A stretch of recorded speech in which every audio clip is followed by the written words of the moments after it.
Thank you all for joining this discussion today. Senator Fine, Representative Gabel, and Representative Mayfield, you have been the leaders in reforms to protect children and young adults in conflict with the law in Illinois, basing these reforms on science and international human rights and best practices for public safety. We're grateful to you for your unfailing commitment to children's rights. Senator Laura Fine has led the battle in the Senate to raise the age of juvenile court to 21 following a 2019 JJI-led educational mission to Germany, where she observed the positive impacts of using juvenile sentences for young adults, along with ensuring children and young adults were treated humanely, consistent with international human rights. Representative Gabel has led the battle to end detention of young children in Illinois since 2015, when she sponsored and passed a bill providing that an alleged delinquent minor under 13 years of age shall not be admitted, kept, or detained in a detention facility unless a local youth service provider, including a provider through the CCBYS network, has been contacted and has not been able to accept the minor. And last but by no means least, in fighting for the rights of children, Representative Rita Mayfield, who in 2021 passed HB 111 out of the House to incrementally raise the age of juvenile court to 21 for misdemeanor offenses. Senator Fine is the Senate sponsor of the measure, and the measure is still in the state Senate. So as the home of the world's first juvenile court, Illinois is a national leader in juvenile justice reform. And these legislators are national as well as state champions for human rights and justice for children and young adults. The first question goes to Representative Robyn Gabel. Thanks for your leadership, Illinois has succeeded in dramatically reducing the number of young children in detention from 162 children under the age of 13 in detention in 2017 to 65 in 2021. And last spring, you passed legislation out of the House to completely end the detention of young children. This is a reform whose time has come. International human rights instruments, such as the Convention of the Rights of the Child, call for an end to prosecution, let alone detention of young children under the age of 14. Canada ended prosecution of children under the age of 12 in 1984, and Germany has long ended prosecution of children under the age of 14. This reform is gaining national attention as well. Youth correction leaders and the American Bar Association both recommend setting age 14 as the lower age of juvenile court. Can you tell us why you have so passionately supported ending the detention of young children? Thank you, Louis, for hosting this roundtable. I appreciate it. And I am so pleased to be here with you today. So to me, this really is an issue of compassion. These are young children who are taken away from their families, their communities, and research shows that this event changes the trajectory of a child's life. They are more likely to have poor life outcomes. They are more likely to have recidivism, to drop out of high school, to be unemployed, and to have behavioral health problems. That's something that to me is unconscionable. If we all were spent time in prison, because that's what it is, for doing some of the things we did when we were children, our lives would all be pretty horrible. And to me, this is also really an issue of institutional racism in this country. When we look at the number of children who are incarcerated, in 2019, 71% of the detained children 10 to 12 years old were Black, and they're only 15% of the population.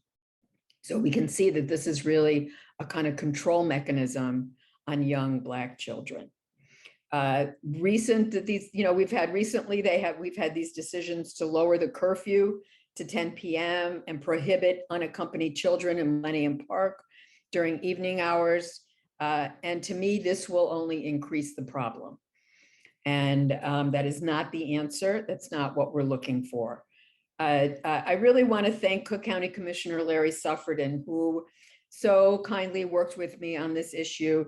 And he was successful in prohibiting detention of 10 to 12-year-olds in Cook County, unless there was no other alternative. And we have reduced the number of kids in Cook County who are in detention tremendously. And it's really, I really am very grateful to him.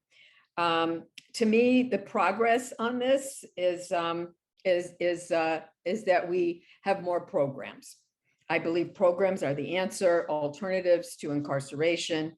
And some of the programs that we already have probably could just use more funding, like our SAS program, the screening, assessment, and support services, and also the CCBYS, the Comprehensive Community-Based Youth Services.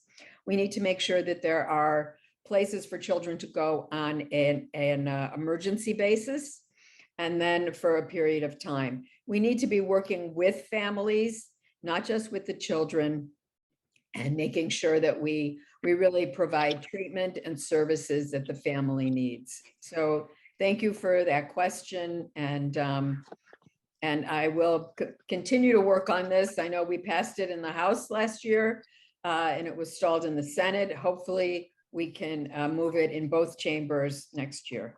Senator Klein or Representative Mayfield, do you have anything to add? Everything that she has done, I think she is absolutely right. When she talked, I heard the early part about this is systemic. It is racism. When you look at the number of Black and brown individuals, just the persons of color that are under the age of 18 that have been locked up and basically, sent off to the adult prison system where they're giving life sentences or sentences that equal life, and they're basically deemed as irredeemable. And I truly have an issue with that. So I'm thankful for all of the efforts of all the legislators that are pushing toward this effort, because we really do need to look at protecting our children and providing alternatives to incarceration. That's actually a good segue. So Representative Mayfield, in addition to working with both Representative Gabel on detention reform and as serving as the House sponsor for the bill to raise the age of juvenile court to 21, you're also a local leader in restorative rather than punitive justice, and a leader in Lake County's participation in redeploy. Can you share with us your vision for a more humane system of justice for our young people?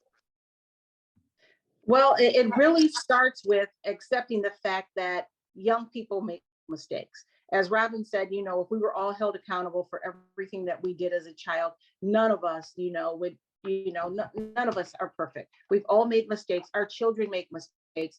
We need to look at, where some of these young individuals, where are they getting the guns from?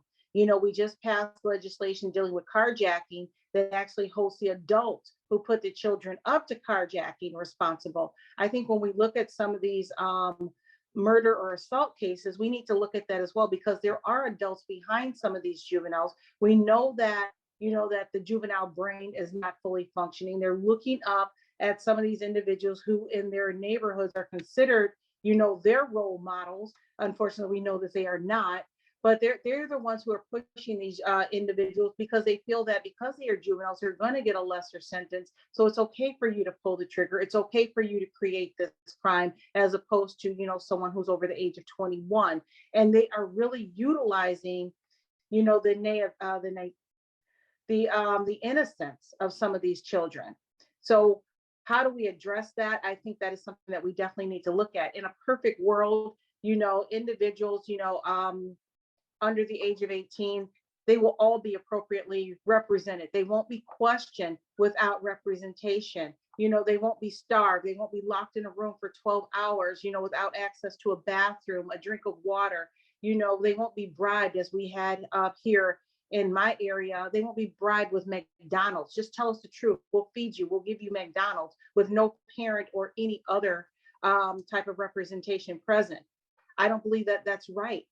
When you look at a lot of our children, a lot of them, even just coming off this pandemic, they may not be creating crimes, but a lot of them have suffered trauma just being locked in the house.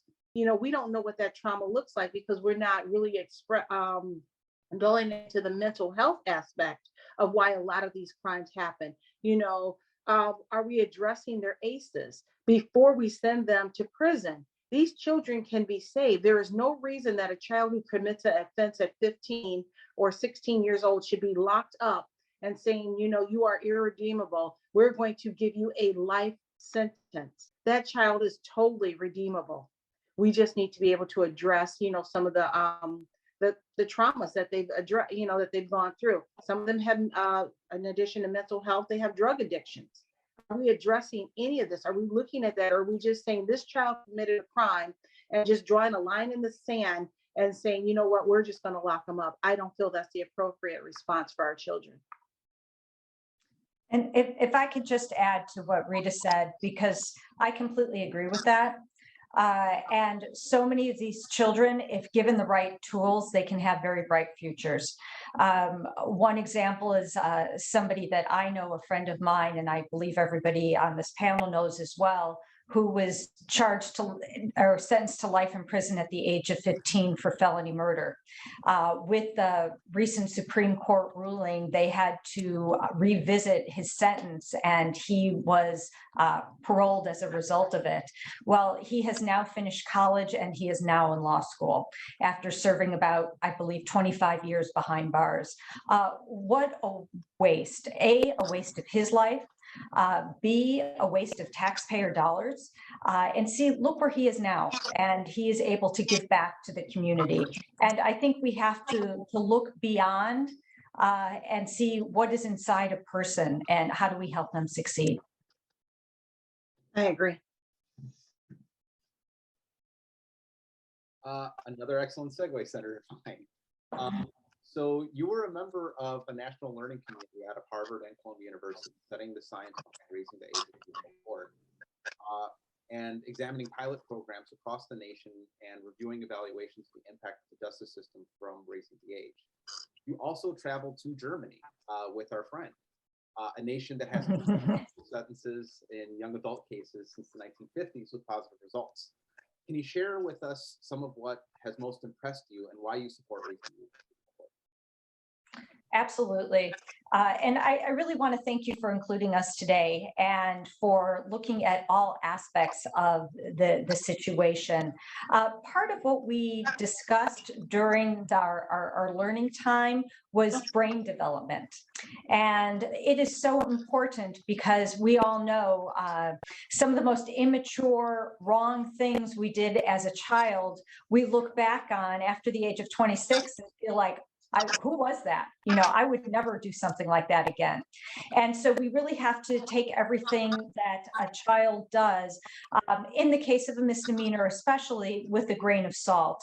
And as Representative Mayfield said, we need to look at why did this person commit this act? If this person was shoplifting food, were they doing it because they were hungry and not getting food at home?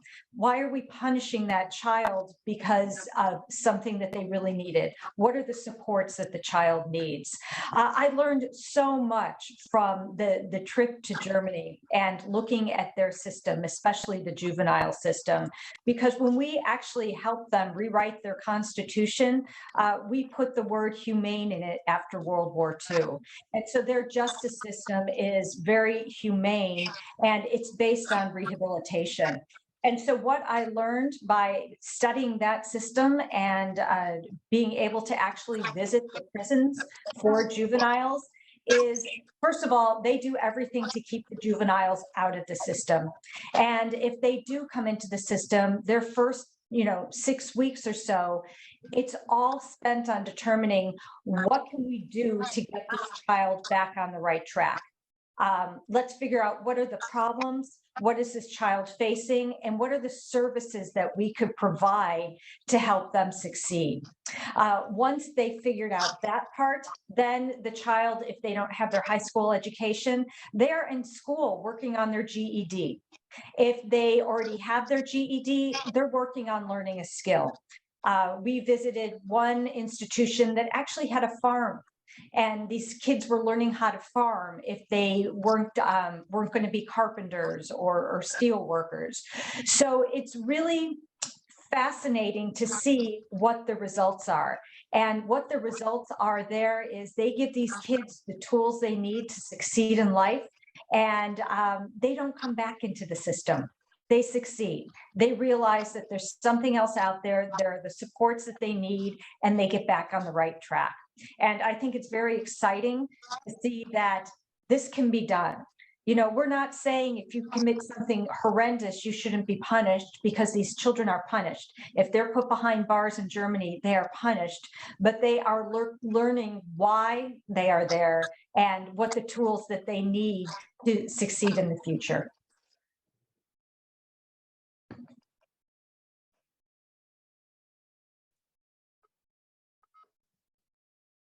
So there are two other issues that JJI are particularly concerned with at this moment. One is the moral imperative to end the two remaining categories of automatic transfer of children to adult court, and instead requiring a due process hearing in juvenile court. And the other is ensuring that all children have the protection of a lawyer during interrogation. Representative Mayfield, you touched a little bit about on this earlier. Right now, Illinois law requires a lawyer be present through custodial interrogation of children under the age of 15 in cases where they are eligible for automatic transfer. And JJI urges that the protection be extended to all children up to the age of 18, especially those at risk of adult prosecution and sentencing. And the numbers are thankfully small. The Department of Juvenile Justice reported 5 children in the state juvenile prison on homicide in April of 2022. Would each of you care to comment or to share a little bit of your thoughts on these two particular issues? Is it just in cases of murder and sex cases for the latter point that you're interested in? I mean, I think a child should have a lawyer there no matter what they're accused of. I mean, if they're questioned in a room with the police, they need to have their lawyer there. So I would actually like to extend it to any time a child is being questioned by the police, they need to have their lawyer there. I mean, adults are allowed that. I mean, it seems like children should be allowed the same rights. So that's my feeling about that one. And the first one, yes, I do think that the children should have due process and have a hearing before they're transferred to adult court. I agree with that. I personally feel that we should make every effort possible to avoid them being transferred to adult court. You know, the adult system is truly not set up for our children. There are no services that are available for them. They don't understand the brain science, and they're just thrown in. And what it does, it really does a disservice to them. As Senator Klein stated, you know, a lot of these children, given the opportunity, given the tools, given a better understanding of where they are, why they did what they did, and working with them. If you look at our dropout rates, if you look at the number of individuals in the adult prisons that take advantage of our education program, if we can get little Johnny to read, I think that goes a long way. A lot of our children, they're behind in so many aspects. And I agree with Representative Gabel, everyone deserves representation regardless of what crime is. Yeah, and just to pipe in, I agree with both of you. And I think the important thing to remember, the important word is children. These are children. These are not mini adults. They don't have the same capacity as an adult. And to be questioned without somebody present, I would be intimidated as an adult. I can't imagine as a child. And somewhere down the line, our society has failed some of these children, and we have to correct that. Senator Klein, Representative Gabel, Representative Mayfield, on behalf of the juvenile justice advocacy community, thank you so much for your time and for your continued leadership and commitment to children's rights in the legislature. Really, I just can't thank you enough for this. And just thank you so much for everything that you've done. It really can't be stated the progress that it's made in Illinois, and the work that's left to be done. And I know that under your leadership, we'll get there. Thank you for including us in the conversation. Thank you, Louis, for all your work and your organization. And thank you for educating us and for educating our colleagues, because that's how we make the change. Absolutely. Thank you. All right, I'm going to stop recording.